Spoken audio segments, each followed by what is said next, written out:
Welcome back to the Delaware Way. I'm Larry Menti. Our friends from the Brandywine Zoo are once again here. Jacque Williamson is Curator of Education, and Hannah Pretz is the School Program Coordinator of the Brandywine Zoo. And this is? This is SJ. This is our prehensile-tailed skink.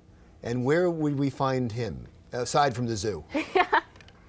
You'll find him off of islands off of Australia, so in the Australasia areas.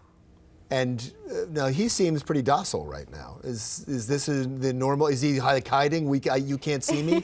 Is that what he's doing? Go ahead. He may seem that way. Being on a branch is one of the ways that we're able to keep him calmer. These guys are arboreal, meaning that they'll head up in the trees and continually climb. So feeling this branch underneath him is giving him some comfort. Also, he's blending in a little bit. He is mostly herbivores. So he's going to eat a lot of salad, lettuce, leaves. At the Brandywine Zoo, we do give him a reptile salad. And you would find him in your new reptile exhibit? Yeah, so we have 3 new exhibits in the zoo that are open this spring. So we have our prehensile-tailed skinks, which are the largest species of skink in the world. They're nice and big and easy to see, and they're great big exhibits. We also have green tree pythons, which are also pretty easy to see. They'll hang right on the branches. And then, of course, we have our prehensile-tailed geckos, which are very small geckos, and we kind of call them the I Spy or the Find It exhibit, because that exhibit you kind of have to spend a little bit of time at to be able to spy the gecko in that exhibit. SJ is one of our program animals, so he gets to come with us to schools and to events and things like shows like today.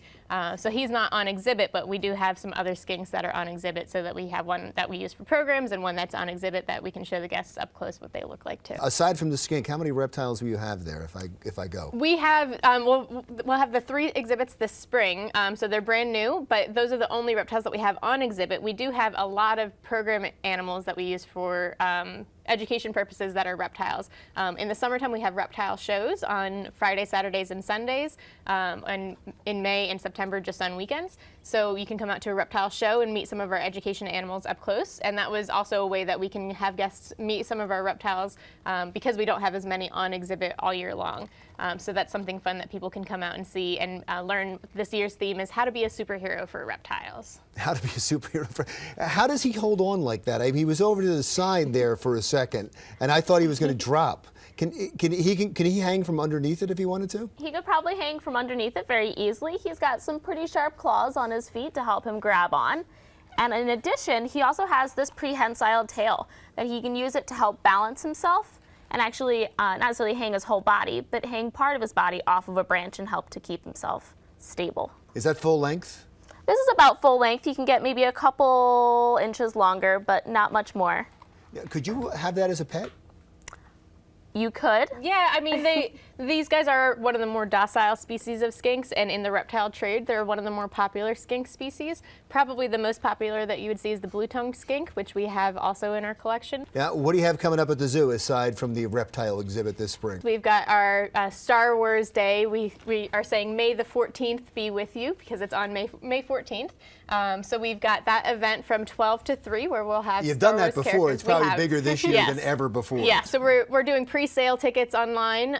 Up until a certain date, you can buy pre-sale tickets for $5 a person, and then that will help you get in the express lane to get into the zoo, because we've had such long lines to get into the zoo for some of the previous events. This is our 3rd year, I believe, of doing Endangered Species Day, and it's where the schools can actually come out from 10 o'clock to 12 o'clock and meet some of our animal friends. And we'll have staff, volunteers, interns, keepers all out in the zoo ready to educate and teach some of our schools. And if you're lucky, you can actually pre-register for a live animal event where you can meet an animal similar to SJ from our program collection and get an up-close meeting with them as well. Now, you talked about going online. What's the website? So the website is brandywinezoo.org, and you can find our events calendar on there. Registration for our school programs is on there as well, or the pre-registration for the Star Wars Day tickets are on there as well. Perfect. Thank you so much. I appreciate you coming in. SJ, right? Yes. Correct. And SJ just woke up. SJ's now looking. Oh, there he goes. He's back.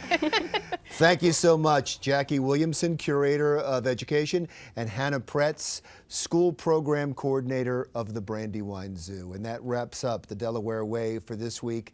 I'm Larry Menti. Stick around for another thing.